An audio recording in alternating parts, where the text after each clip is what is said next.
Hello, Scorpio. Welcome to the Plaid Oracle. The card that comes out for you to start is the start, beginnings, the new moon. This card has actually been coming out a lot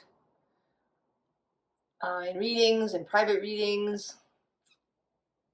Not surprising. Heading into spring. Heading into the outer planets making big movements from one sign to another.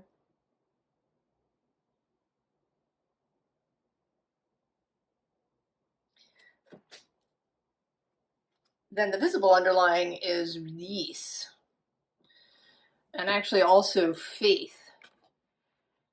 And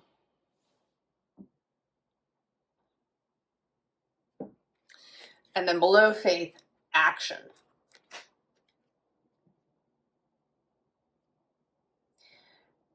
And what's at the underside of the deck, the unseen, is the unexpected.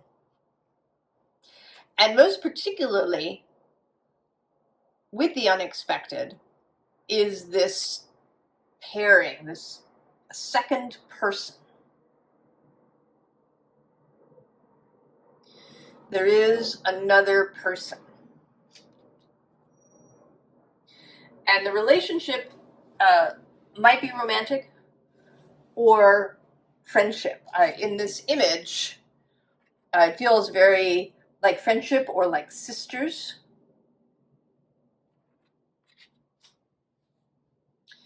If it is a business relationship, then it's really very close. You either are already friends and you decide to do this thing together, or you meet someone in the course of your profession, your job, who immediately becomes a good friend. Now, I think that things have actually felt pretty good to you. We have this Nine of Cups. There's a very satisfied air to this card today, particularly. Another card that comes out in this row, or actually two other cards, there is the Nine of Pentacles, who is also very satisfied. And then there's the Hermit. So these two nines usually speak about individual or personal satisfaction and accomplishment. Feeling emotionally fulfilled and satisfied yourself, in yourself. Feeling financially and in every sort of physical way in a good place, satisfied. The mastery of these two elements. And then the Hermit kind of doubles down on this idea of being alone. The Hermit is alone with God. The Hermit's primary relationship is with God.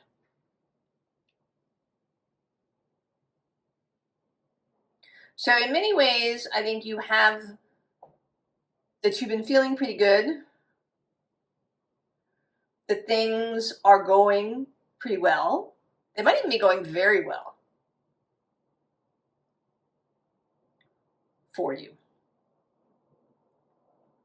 You're not in a state of want. You're not living from paycheck to paycheck, or if you are, it's easy and open. You're not sort of scrabbling for things. You don't feel a lot of anxiety. But then there's this other energy that's coming out, which is underneath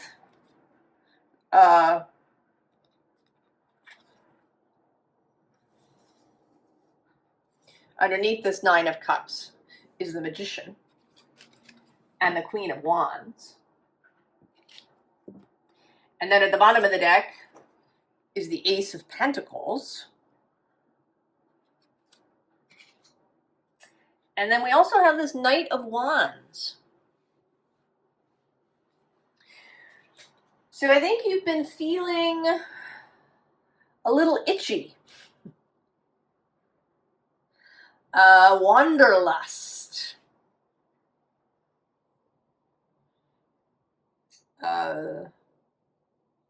And I'm thinking now a little bit of Bilbo Baggins.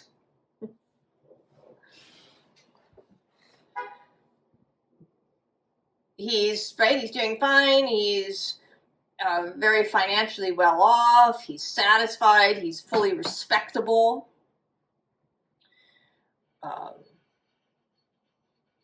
But when the unexpected party shows up, something stirs within him. I've displaced that. There we go. Something stirs within him that he didn't even know he had in there. Gandalf saw it, knew that it was there. I'm almost sort of wanting to now bring Gandalf into it as the hermit, the Grey Pilgrim. And then there's this debate going on. Now, this could be happening consciously, that you've been wandering around consciously feeling dissatisfied in some way. Everything looks really good. The bank balance is fine. You have friends. You like your job. But there's been something, or it could be subconscious. But either way, there's a kind of debate going on. And I'm seeing it, as this guy trying to decide, does he stay on land or does he go and get on the ship? Now the ship's, it's a little scary, right? There's these waves going on back there. There's the possibility of storms and chaos. But, this is sort of your space, Scorpio. I was thinking today about this upcoming Neptune entry into Aries, and that maybe it could be the coming of a new romanticism. So romanticism as a movement in the late 18th, early 19th century was all about embracing nature and chaos and the beauty of nature and the beauty of beauty. Things just having something beautiful just for its own sake, as opposed to this kind of expanding idea of progress and technology and production and function over form. And that, interestingly, Neptune was sort of discovered during that romantic period. And then it went away after Neptune entered Aries. So I almost want to say that a new romanticism, not a redux, not a redo, we're not bringing it back in the way that it was. We're going to find a new way. And it seems to me that Scorpio, the energy of Scorpio would be intimately part of that.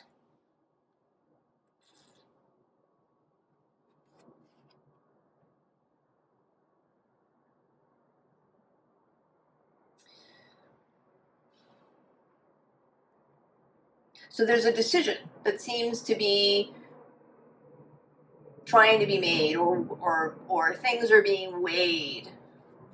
here. You know, do I take the risk of going in this new direction? You know, everything is really, you know, it's fine. Everything's good. But is fine and good good enough? Or, you know, is it not about good? And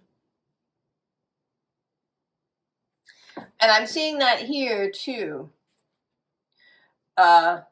With this side, the more sort of plain side, as being good, fine. And then there's this kind of wild side going on over here. And you're standing right in the middle. Below you, or surrounding you in this case, are the Empress underneath you, the Star,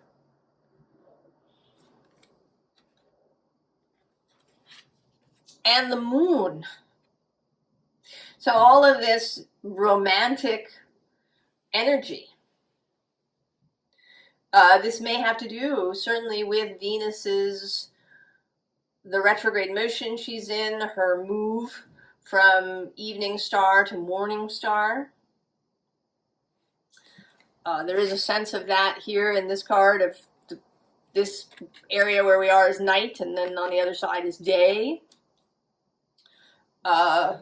Also, we start with the Queen of the Moon Oracle, and then the last deck before the advice is the Queen of the Sun Oracle.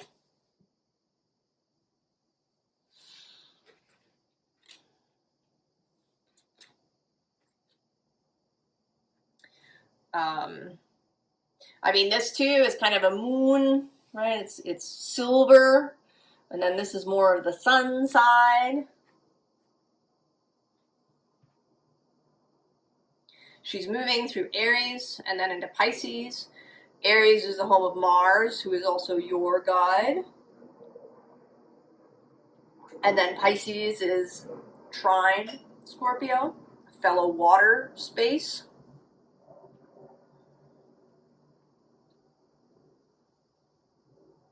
As she begins this retrograde, Mars will be in Cancer.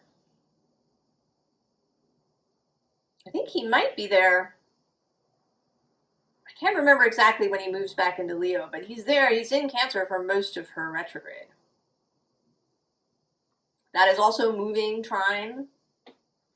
And then he's going to hit Leo, where there's the square to Scorpio. And we have the Two of Fire. I think you want to do whatever this is. I don't know what it is for you. Only you know that. I don't know if it's changing professions, if it's taking up some added thing. I mean, I can see very practical sort of aspects of perhaps changing professions, or you know, maybe taking on more responsibility at your job than you thought you wanted, or taking on something extra, you know, becoming a volunteer somewhere.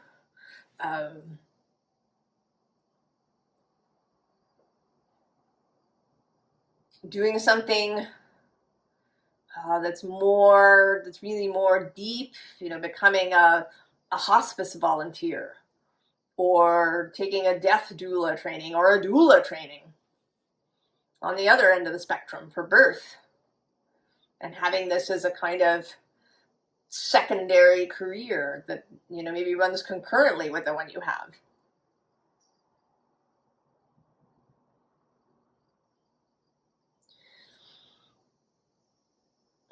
It might be, I was watching a lovely video this morning about a beautiful garden. It's a walled garden, it's oval, and it produces both food and cut flowers for the hotel that exists in the manor house. that this garden exists on. And it, you know, its location and everything about it was deeply contemplated and planned and arranged by the man who designed it. And it might be something like that, where you want to set out to build something. And it's going to take up a lot of your extra time and therefore might cause some upheaval in your life. But you feel like you want to do it.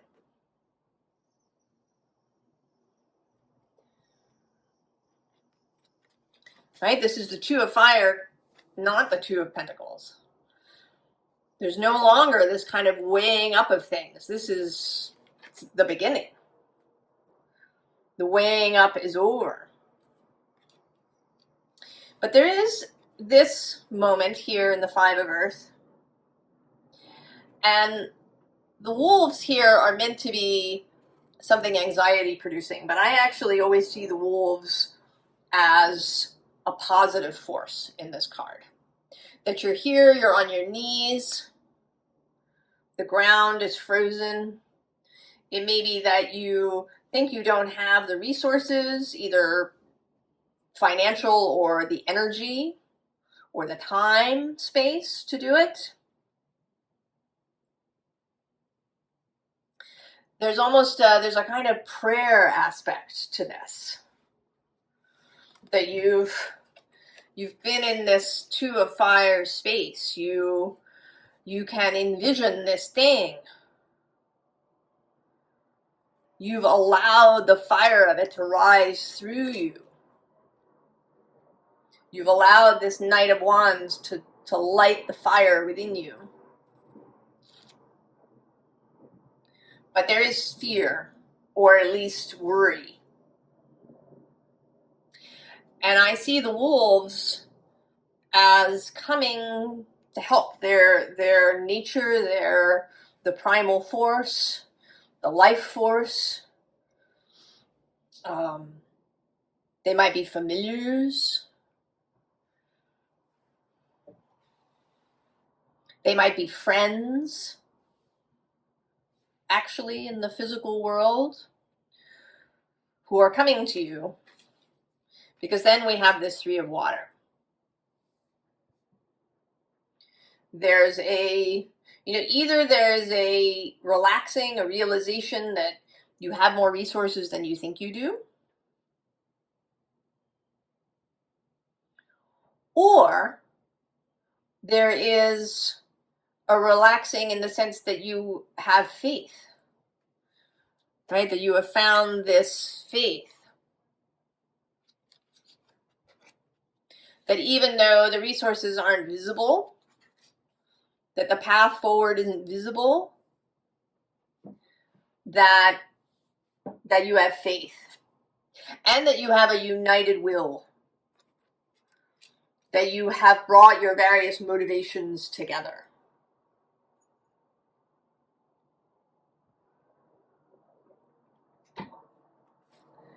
So then we have this card. And more than elementals, it says dreamland, lore, otherworld, earth spirits.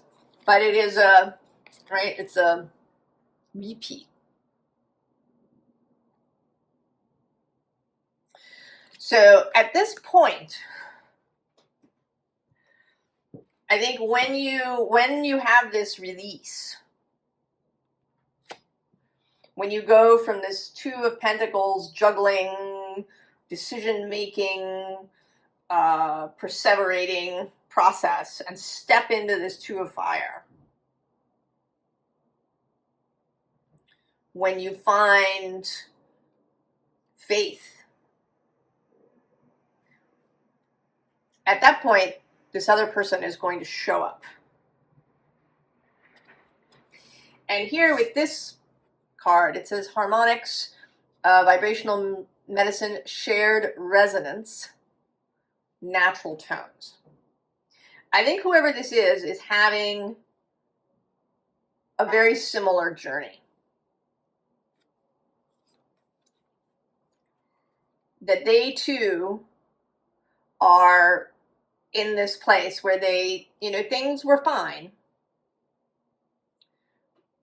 but they wanted more. They wanted something else. They wanted life to be juicier.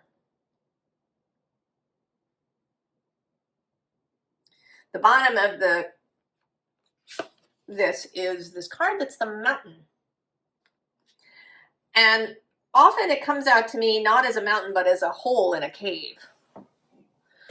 So rather than you standing in the night in the darkness, seeing this mountain lit by the moon, I actually see you as standing in a cave and that it's sunny outside. And you're seeing that there's this really easy available cave. And you can just climb this rainbow and get out. And it may be, you know, I almost want to say that the two of you are coming kind of from two different directions. You're coming from inside the cave, and maybe they're coming down from the mountain. They climbed a mountain, and it was good, and it was interesting, and yay. But then you come down. And either you find a different mountain or you find a, you know, a whole different way of looking at things, and you're not looking at mountains anymore. And then you meet kind of in this space. And then we have this familiar steps card, which says recurring dreams, continuum, reclaim truths.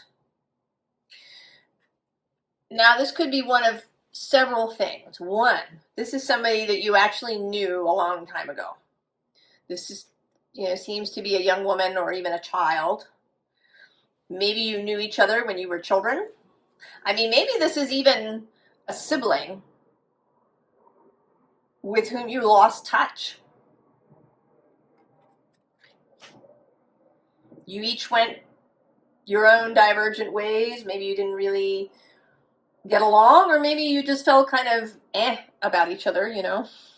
There didn't seem to be a lot to hold you together.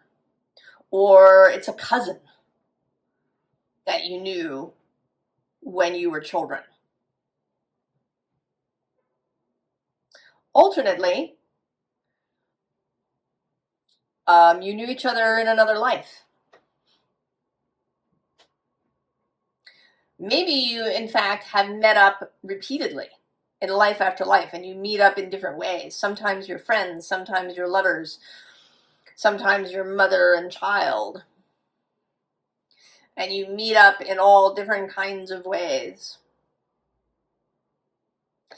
And then the third possible thing is that they will just seem really familiar. And that could be because you met in a previous life, or it could just be because you have this shared resonance. You have this shared vision for what you want your life to look like.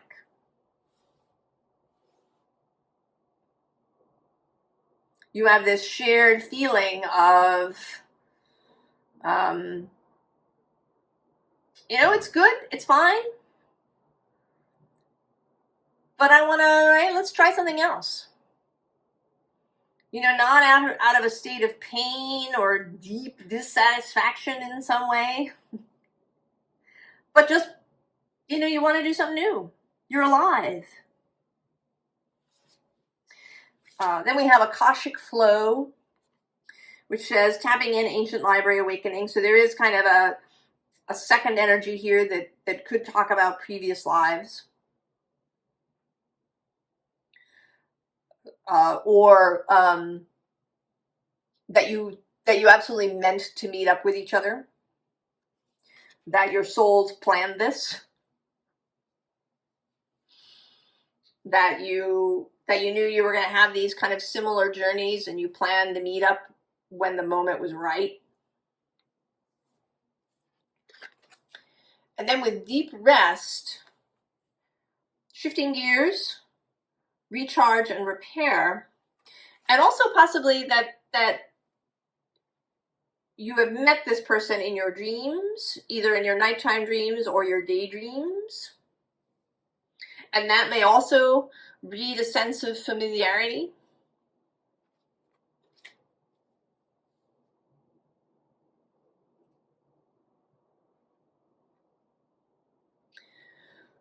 So then we have progression, right? The move forward begins. The two cards around this immediately are this reformation or reformation. So reforming something. Below that is actually preparation.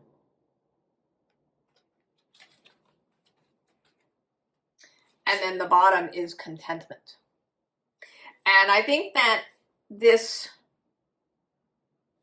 right, this energy of fine, of being content, is kind of the launch point. The launch point of this reformation and then this progression. That up until this point, you've learned a bunch of things. You've gained a lot of knowledge, wisdom, personal sovereignty, expertise, mastery, self-possession, self-awareness.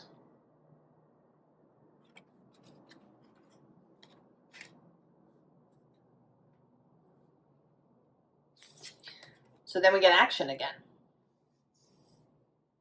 Now, an interesting thing in these two decks, they have some cards, the Queen of the Moon and the Queen of the Sun, that are in both. They both actually have the unexpected.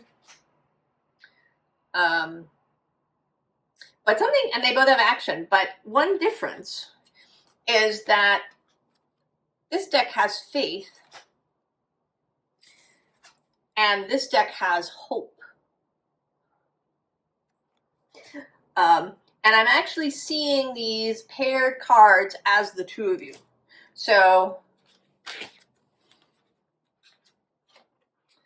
that you're this moon action and they're this sun action, right here on the mountain.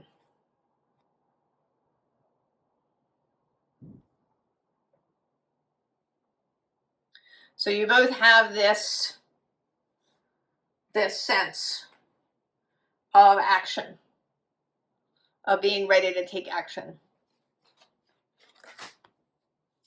And then there's faith and hope. I think faith generally is a stronger energy, but here I'm seeing this more as, you know, there's this kind of very receptive, pregnant energy, and then there's this more active sense. So this person may have a maybe more action-oriented.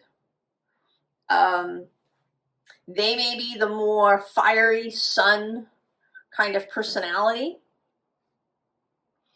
I also see this particular card as kind of a humorous card. You know, he's got a bird on his head. And he makes me think of Gimli in The Lord of the Rings, who was a source of comic relief. So there's a sense that this, you know, maybe, you know, if you're the introvert, maybe they're the more extroverted person.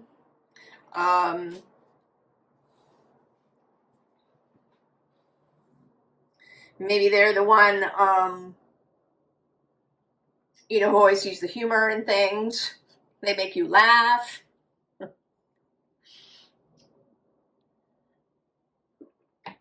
And another pair here is these two cards together, right? And you each have kind of this ball of fire.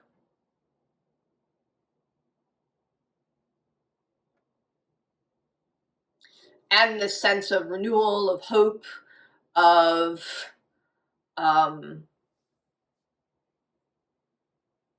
light. And they actually are both kind of about light returning in a way. Yule, of course, is the turning point.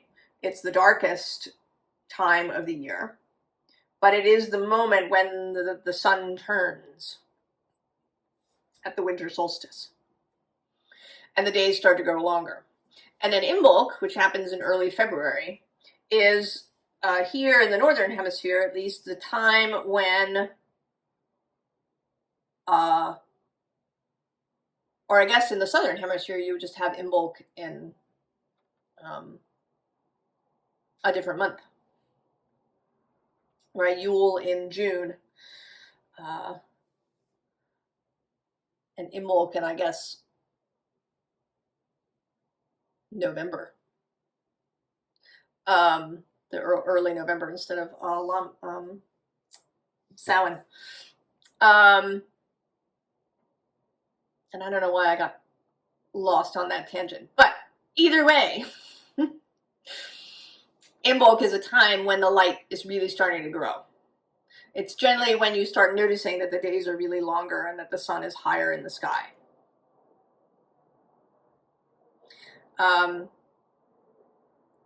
There's a lovely expression about daytime from can to can't, from when you can see to when you can't see. And that at Imbolc, the can to can't is noticeably longer. So this sense, again, of the sun returning, of a growing light,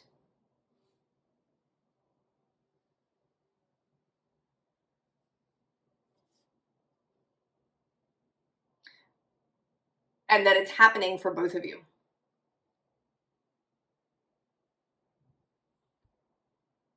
I'm now sort of seeing this also kind of as the hermit reborn. Right? Gone into the woods to contemplate, to do, to commune with God, and then coming back out. Because it's time. It's just time. So, formal advice. We have the moon, this gothic heroine moon. Go with how you feel. All right, go with what you want. The bottom of the deck is the Four of Swords. It's time.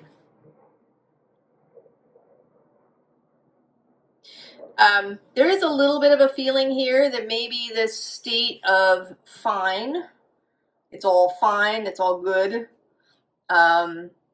is maybe not as comfortable as you make it look on the outside, that maybe there's a little bit of internal anguish happening.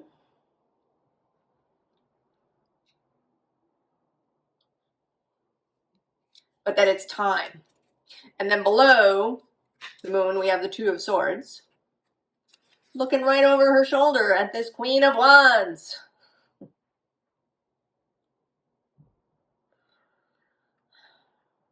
Right? It's like you've seen each other. The moment is here. Right? Here too. Just look up. And it's kind of advice to both of you to look up and see. You know, often one could think of these two as a pair that have just had an argument. And, you know, now they're not talking to each other. But I kind of see it now as one of you is here, you've been kind of, you know, maybe having a little cry, maybe just feeling a little gray about things. And then this person shows up. And they're kind of wrapped up in their own thoughts. Maybe they're feeling a little under stress, or, you know, and if you would just look up and see each other. So this seems like advice to take the chance. It is the Five of Wands. To go ahead and take the chance. You know, and then we have the Queen of Pentacles. Know thyself. Know thyself. Know that you are supported as well. That, right, the wolves, you know, these sort of water nymphs that are around you, these figures that are coming to you and, you know, touching your face. That the life force supports you. Know that the life force supports you. And then we have another pairing. Now it's the world and the high priestess, but this is a very high priestessy looking world.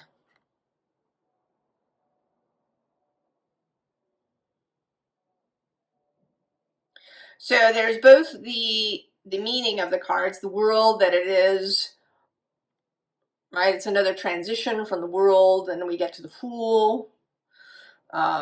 Right, we've reached the full moon, you've reached the fullness of what you can accomplish and be and feel with what you are doing now.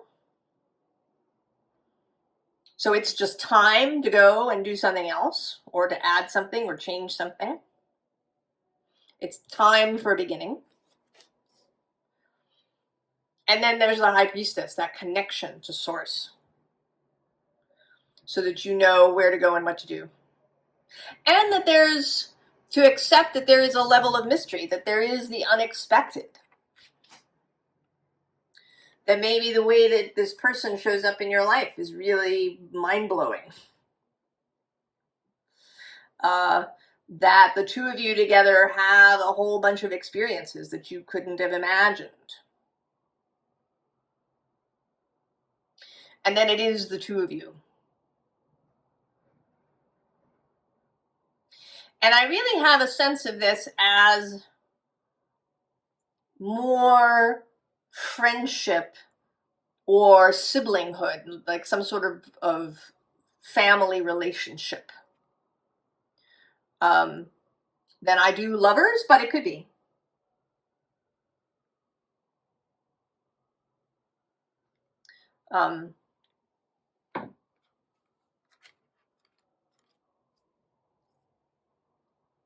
And to honor your differences, to allow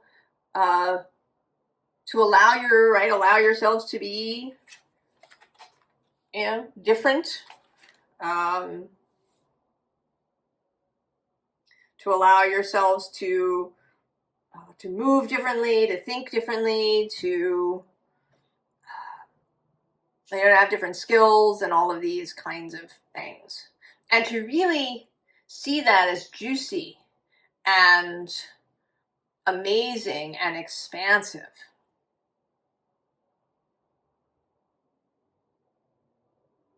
Right? There's a lot here about the connecting up of things, of night and day.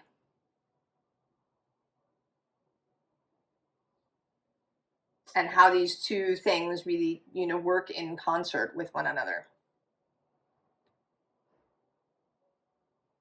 So whatever you want to do, Scorpio, I say do it. Go, take the chance. I think you're going to. And that this could just be a strong confirmation, some encouragement. I wish you all the very, very best, Scorpio. And if you do know what this is, come and tell us. Tell us what it is you're doing and who it is that you are meeting up with. I'll see you next time. So long, Scorpio.